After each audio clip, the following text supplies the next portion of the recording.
हे सरकार जणू काही ते मुंबई त्यांनी विकायलाच काढलेली आहे. मुंबईतला मराठी माणूस हद्दपार झालाच पाहिजे ही या सरकारची सुपारी, सरकारने घेतलेली सुपारी आहे.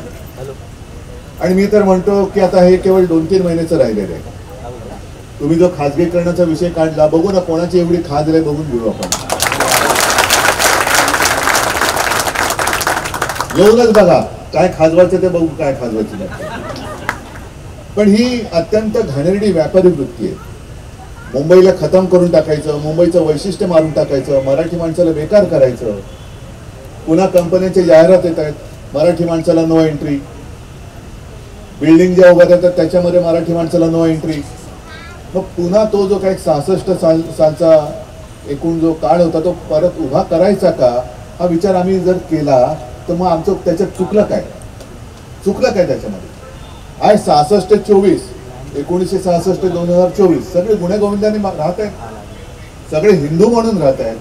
त्या हिंदूंचं रक्षण आम्ही हिंदू म्हणून केलं आणि आता तर आपल्यासोबत इतर समाजाचे सुद्धा लोक येत आहेत. मग एवढं सगळं चांगलं चाललेलं असताना हा मिठाचा खडा का टाकताय? हे RCF म्हणजे संपूर्ण देशाची जो अन्नदाता आहे त्या अन्नदाताला तुम्ही खत देता. मला लोकसभेच्या वेळेला मी बघितलं होतं खतांच्या पिशवीवर सुद्धा मोदींचा फोटो. अरे संबंध काय? लसीकरणाच्या सर्टिफिकेटवर मोदींचा फोटो होता, कारण लस म्हणे त्यांनी तयार केली असा आमच्या उपमुख्यमंत्र्यांचा शोध होता. मग लस त्यांनी तयार केली मानलं आम्ही, म्हणून तुम्ही त्यांच्यावरती मोदींचा फोटो टाकला. खताचं काय? खत कोणी तयार केलं? त्याचं तर काही संबंध नाही. पण राष्ट्रीय विचाराला खत पाणी टाकणारी देणारी ही तुमची नाही म्हटलं तरी मोठी सगळ्यात कंपनी आहे. राष्ट्रीय विचार, नुसतं राष्ट्रीय केमिकल अँड फर्टिलायझर नाही, तर राष्ट्रीय विचारांचं जे बी बियाणं आहे ते आणखीन फोफावलं पाहिजे, त्याला अंकुर फुटले पाहिजे आणि ते सक्षम असलं पाहिजे. ते काम तुम्ही करता आहात. शेतकऱ्यांचे जे काही मुद्दे आहेत ते मी ग्रामीण भागात मांडत असतो, पण शेतकऱ्याला मुळामध्ये बोगस बियाणं दिलं तर होणार काय? अत्यंत निकृष्ट दर्जाची खतं दिली तर करणार काय? मेहनत होते, पण मेहनत घेऊन जर सगळं बोगसच असेल, बोगस बियाणं असेल, खतं बोगस असतील तर शेतकरी तरी करणार काय? आणि त्या शेतकऱ्याला एक तुमच्यामध्ये आधार वाटतोय, विश्वास वाटतोय की ही RCF ही माझी कंपनी आहे आणि त्याहीपेक्षा अभिमानाचं त्याला वाटत असेल की ही RCF त्याच्यामध्ये माझ्या हक्काच्या शिवसेनेची युनियन आहे, शिवसेनेची युनियन आहे. आणि म्हणून तुमचं काम हे मोठं आहे. बोगस बियाणं तुम्ही उकडून टाकलं, मध्ये जे काय आमचीच चूक होती, आम्हीच ते पेरलं होतं, ते उकडून टाकलं तुम्ही. हेच काम याच्या पुढे सुद्धा करायचंय. आपला जो असेल त्यालाच कोंब फुटले पाहिजेत आणि बाकीची जी काही बोगस असतील ते उकडून अशी फेकून द्या की त्यांना कुठेही रुजू देताच कामा नये. मी जो मराठी माणसाचा विषय तुमच्यासमोर मांडत होतो, आज सुद्धा एका सगळ्या पेपरमध्ये बातमी आलेली आहे. जिथे मी राहतो वांद्रे पूर्व, तिथे वांद्रे सरकारी कर्मचाऱ्यांची एक वसाहत आहे. अगदी लहानपणापासून पाहते, 50-60 वर्षापासूनची. मी मुख्यमंत्री असताना निर्णय घेतला होता की तिथे जे आपले सरकारी कर्मचारी होतात, बहुतांश सगळेच्या सगळे मराठी, त्या सर्व कर्मचाऱ्यांना तिथल्या तिथे घर द्यायचं. हा निर्णय मी घेतला होता मुख्यमंत्री म्हणून. आपल्याचं निर्णय. आणि कोर्टाला जागा आपण दुसरीकडे दिली होती. म्हणजे असं काही नाही की कोर्टाची जागा मारून आपण दुसरीकडे. मी तेव्हा जे काही मुख्य न्यायाधीश होते, सरन्यायाधीश, त्यांना समजावून सांगितलं होतं की इथे माझ्या कर्मचाऱ्यांची जागा देण्याचं मी वचन दिलेलं आहे. ते म्हणाले ठीक आहे, मग दुसरी कुठेतरी आम्हाला जागा दे, पण जागा पाहिजे. मग ती जागा त्याच परिसरात दुसरीकडे आपण दिली होती. हे सगळं झालं होतं, कॅबिनेटमध्ये झालं. मग आता नेमकं असं अचानक काय झालं की त्या इमारती त्यांनी पाडायला घेतल्या आणि कर्मचाऱ्यांना सांगितलंय की तुम्ही दुसरा एखादा भूखंड मागा. काय म्हणून मागायचा? जे सरकार चालतंय, सरकार तुमच्या दारी. सरकार म्हणजे केवळ मुख्यमंत्री नाही, उपमुख्यमंत्री किंवा मंत्री नाहीये, तर आयुष्यभर जे काम करतात खरं सरकार ते चालवतात.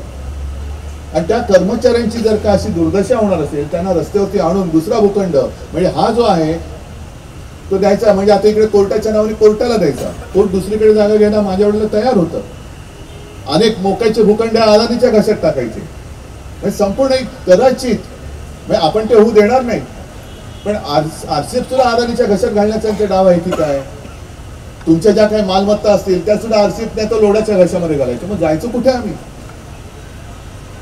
वांद्रे सरकारी कर्मचाऱ्यांची जी वसाहत आहे त्यांना तिथे घरं मिळालीच पाहिजे, जी मी दिली होती. त्याच्यावरती शिवसेना आज सुद्धा आग्रही मिळालीच पाहिजे. आणि जर भूखंड मागायचा प्रश्न असेल तर अदानीला दिलेला जो वांद्रे रेक्लेमेशनचा भूखंड आहे ना, तिकडे नाही तर त्या सरकारी कर्मचाऱ्यांना हक्काची घरं द्या. चला आमची तयारी आहे, जा तिकडे घर.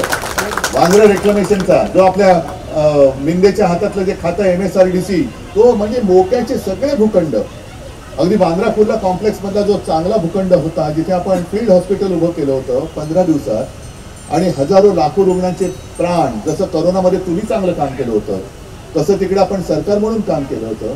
आपलं सरकार पाडल्यानंतर पहिला पवित्र निर्णय त्यांच्यासाठी काय घेतला? मालकाची सुपारी घेऊन, दिल्लीच्या मालकाची सुपारी घेऊन तो भूखंड, मुंबईचा हक्काचा भूखंड हा बुलेट ट्रेनला देऊन टाकला. काय बुलेट ट्रेनचा तुम्हाला किती उपयोग आहे? जाणारच रोज अहमदाबादला शेवफाफडा खायला का ढोकळा खायचा तुम्हाला? पण ज्याची जरूरत नाही ते आमच्या डोक्यावरती लागत आहे. आणि आमच्या हक्काची जे मराठी माणसं आहेत त्यांना तुम्ही कुठेतरी मिठागरात फेकून देणार. धारावीकरांचं तेच चाललंय. अपात्र, पात्र, अपात्र, जास्तीत जास्त अपात्र ठरवून द्यायचे, मिठागरात फेकून द्यायचे, दहिसरला फेकून द्यायचे, मुलुंडला फेकून द्यायचे, मी सगळे नुसते आपले काय फेकून द्यायचे. आणि मोक्याचे भूखंड हे लोढा आणि अदानीच्या घशात घालायचे. हे होऊ देणार नाही, हे अजिबात होऊ देणार नाही. तुमच्या खासगीकरणाचा विषयच नाही. आता तुम्ही जे काय बोललात ते आमदार, खासदार, नगरसेवक तुम्ही निवडून आणता. का निवडून आणता? तर ह्याच्यासाठी तुमच्या हक्काचा आवाज तिकडे उठवणारा आहे कोण? आहे कोण? आज सरकार आपलं पाडलं. अनेक सगळेजण म्हणजे आता ती नवीन योजना आणली, लाडकी बहीण, गद्दारांना 50 खोके आणि लाडक्या बहिणीला फक्त 1500. मग काय करायचं? काय गद्दारी करायची आम्ही? गद्दारांना तुम्ही भरभरून देताय आणि आणखीन देण्यासाठी पुन्हा मतांसाठी लाच देऊन आम्हाला मतं द्या, पुन्हा आम्ही तुमच्या डोक्यावर बसतो आणि बसलो की तुम्हाला आम्ही बेघर करतो. याच्यासाठी हे होऊ न देण्यासाठी आपल्याला इथून नगरसेवक, आमदार, खासदार तर निवडून दिलाच, आमदार पण आहेच, तो आमदार पुन्हा निवडून आला पाहिजे, नगरसेवक पुन्हा निवडून आले पाहिजे. तर आणि तर आपण हा सगळा जो काय भगवा डौलाने मिरवतोय त्याला तो अर्थ राहील. आणि म्हणून एक चांगलं पवित्र काम केवळ शिवसेनेची युनियन नाही, मी तर म्हणतो प्रत्येक पक्षाला आणि प्रत्येक युनियनला एक काहीतरी गुणवैशिष्ट्य असलं पाहिजे. माझी युनियन आहे, माझ्या युनियनचं हे वैशिष्ट्य आहे, तुमच्या युनियनचं वैशिष्ट्य काय सांगा. आम्ही भगवा हातात घेतोय, पण त्या भगव्याचे गुणधर्म आणि भगव्याला अभिमान वाटेल असं काम आम्ही करतोय. तुम्ही जे हातात फडकी फडकवतायत त्याचा गुणधर्म आम्हाला सांगा. वाटेल तेव्हा यायचं आणि वाटेल ती फडकी घ्यायची आणि मराठी माणसाला नेस्तनाबूत करायचं, हे आम्ही मुंबई आणि महाराष्ट्रात होऊ देणार नाही. म्हणून जे मी काल सांगितलं की लोकसभेची निवडणूक ही देशाच्या लोकशाहीची रक्षण करणारी निवडणूक होती, संविधानाच्या रक्षणाची होती. आता येणारी विधानसभेची निवडणूक हे महाराष्ट्र धर्माची, मराठी माणसाची आणि महाराष्ट्र प्रेमींचं रक्षण करणारी निवडणूक आहे. आणि साहजिकच आहे, जे म्हणजे जसं तुमचं खताची कंपनी आहे तसं आमच्याकडे आमच्या वैचारिक बीजांची कंपनी आहे. जे आजोबांनी वडिलांनी दिलं, वडिलांनी मला दिलं, मी माझ्या मुलांना देतो, तर आम्ही बियाणं पेरतोय, त्याला खतपाणी घालायचं काम तुम्ही करायचंय. आणि मला खात्री आहे त्या निष्ठेने आणि जिद्दीने तुम्ही इतके वर्ष कोणी किती संकट आली तरी हटला नाहीत, पळाला नाहीत. आता तर पडलं तुम्ही शक्यच नाही, कारण एकदा जो माणूस स्थिरावतो तो मागे हटत नाही. म्हणून ही सगळी आव्हानं झेलणारे तुम्ही सगळे माझे सवंगडी, तुम्हाला खूप खूप शुभेच्छा देतो. आणि या RCF कंपनीला सुद्धा, म्हणजे मॅनेजमेंटची सुद्धा आपल्यासोबत आहे, त्यांना सुद्धा अभिमान वाटला पाहिजे की अरे माझ्या कंपनीत एका राष्ट्रीयत्व जपणाऱ्यांची युनियन आहे, याचा सुद्धा एक अभिमान वाटला पाहिजे. सगळ्यांना शुभेच्छा देतो. जय हिंद, जय महाराष्ट्र.